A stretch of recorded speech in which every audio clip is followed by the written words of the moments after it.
The war in Ukraine is having global ripple effects and may lead to famine in some areas. Local officials say that Ukrainian forces have been ordered out of the last major city not controlled by Russia in a heavily bombarded region in the eastern part of that country. And now the head of the UN warns that food shortages from the war may indeed lead to multiple famines. Funding for aid organizations has dropped during the war, especially in Africa. And that's where we find our Debora Patta. She's in South Sudan, where it's estimated more than half the population there, over 7 million people, are likely to face a hunger crisis this summer.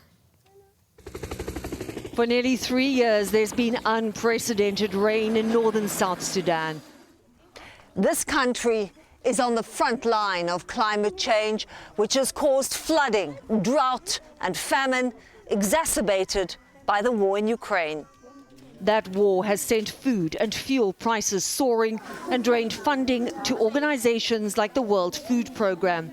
Gayle King knows what it's like to stare death in the face. She used to eat once a day.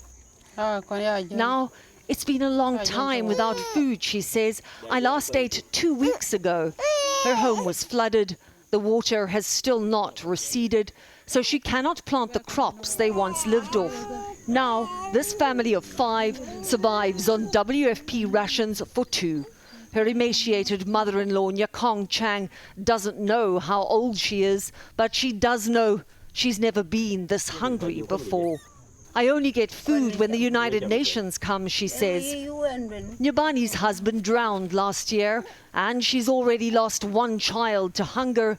Now she's worried about 10-month-old baby Chol. And is your child getting enough to eat? No, she says, I don't have enough breast milk to feed her. Baby Chol is one of hundreds of thousands of children relying on help from WFP.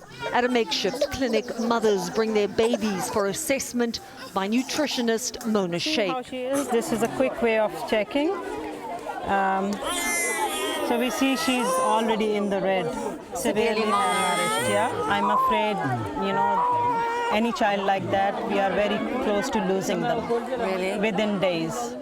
With funding slashed, WFP has been forced to perform humanitarian triage by cutting rations in half.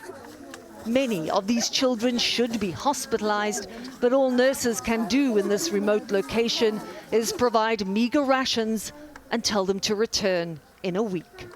For CBS Mornings, Debora Patta, New Fungak, South Sudan.